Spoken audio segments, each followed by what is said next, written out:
were coming to the United States, and a month or two before we were about to leave, my father passed away.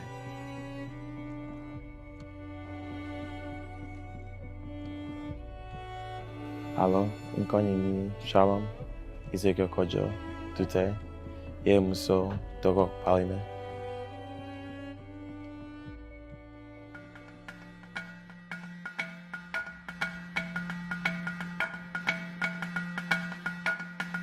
I was born in Palime, and that's where I grew up most of my life. I lived there since as I can remember. I enjoyed my time there. I had fun. I think that was one thing that I never took for granted, was the amount of fun that I had there.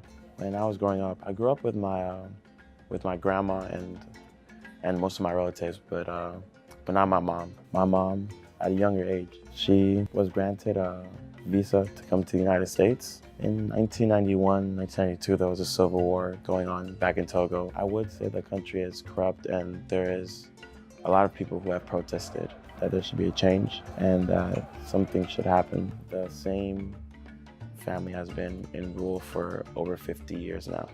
And so the former president, Yadima, who was there for about a few years now, about almost like 30 years, but I stayed back in Togo with my brother and my sister and all my relatives, and we lived in a compound where it was our whole family, almost a village. I wake up and I know that there wasn't a lot there. There wasn't a lot as compared to as America. We weren't offered a lot, but I played soccer throughout my time there. And so whenever I would go out, whenever I would come home from school, I would just go out and I would play soccer, whether it was on the dirt fields. It didn't really matter what it was, whether I was wearing shoes or not wearing shoes. I would always play soccer, and it was fun to be around with all your friends, just enjoying the little things that you have. And I think that's something that people don't see a lot, is that you don't really need a lot to have fun.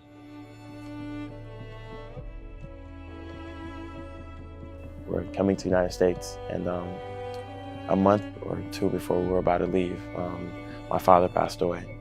And so it was difficult when that happened. I've learned to accept it now, but it was difficult when that happened, because a father is something that you need growing up, and I never had that. But I mean, I've learned, and I've managed, and I've picked up from other people that I've seen as role models. But a month before I came here, my father passed away, and so just to see that kind of breaks you apart. Just to have a hole in your heart that can't be fulfilled.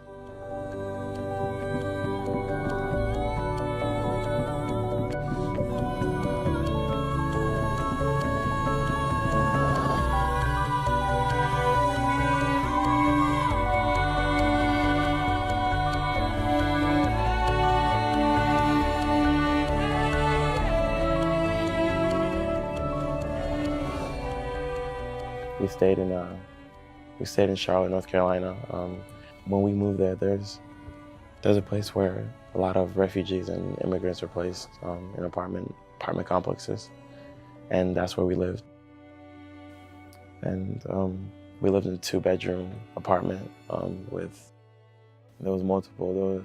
There was about 6 or 7 of us that lived there at the time, and we made it work, shared rooms.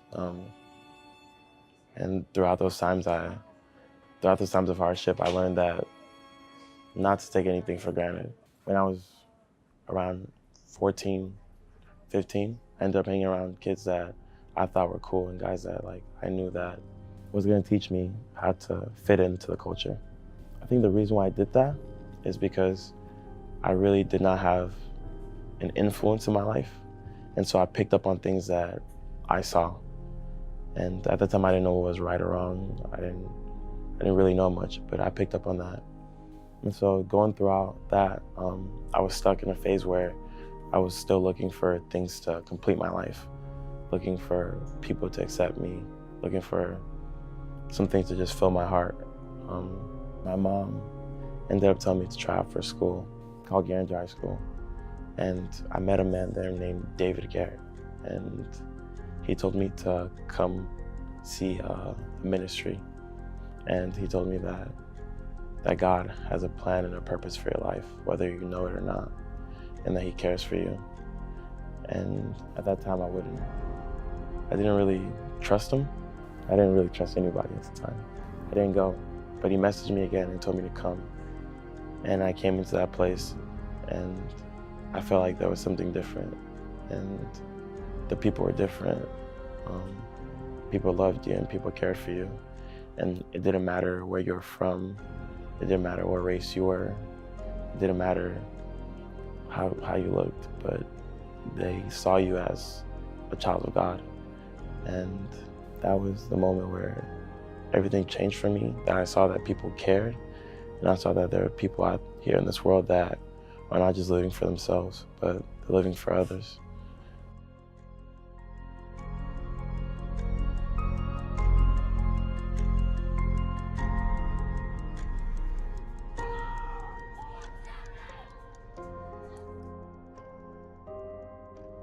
When David Garrett first saw me, and he told me to come in, he showed me a Bible verse. It's basically what 1:7 stood for.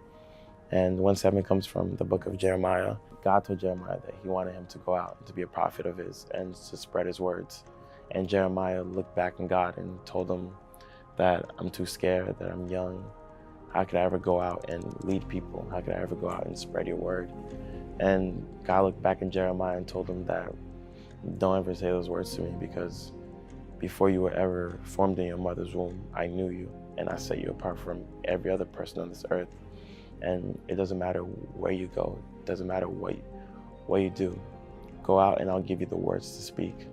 And when I heard that, I was transformed. I knew that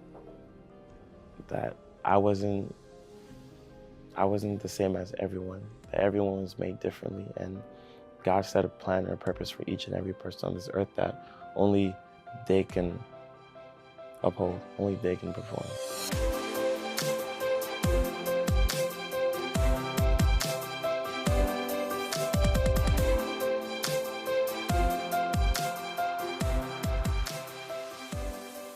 I grew up playing soccer in that ministry. That's what I wanted to do all my life. I wanted to play soccer, but I couldn't afford it during our time.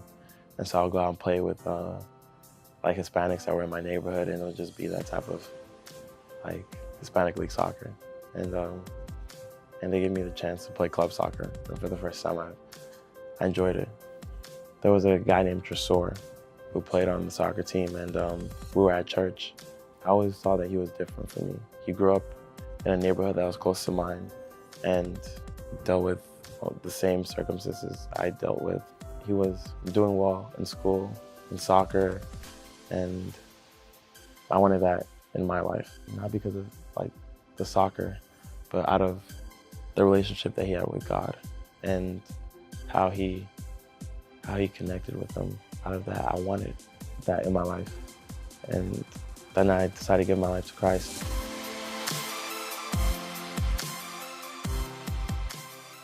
Everything that happened in my life, whether from Togo, whether it was my mom leaving, my father passing away, all that, God had in control. And I didn't have to worry about any of it. And I put it all on him. And I started to play for him. And I started to play for God. David ended up taking us to ID camp. He took Tresor to ID camp here, and we tagged along and played too. And that was the time when I started to, I think, become better at soccer. I had some offers from different places. Without a doubt, I knew that if I wanted to continue to play soccer, I would want to do it in a place where I knew that God would be and I could continue to grow. And if there's anything that I know from my past, is that if I give it all to him, he won't ever fail me.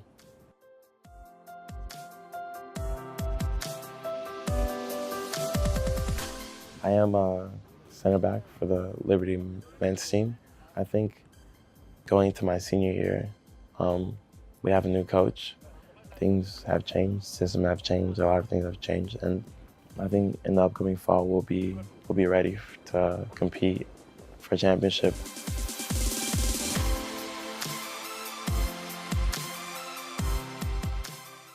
It's hard to be approved and to get a visa and come into the United States.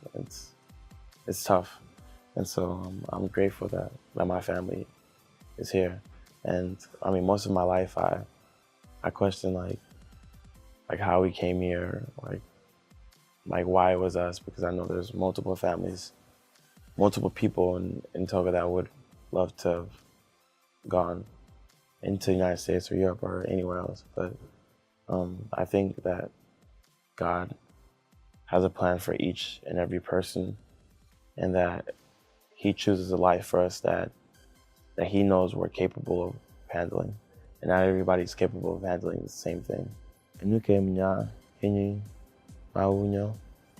Yeah, mau mate. Nana kemle mau mate bo. Mate wo.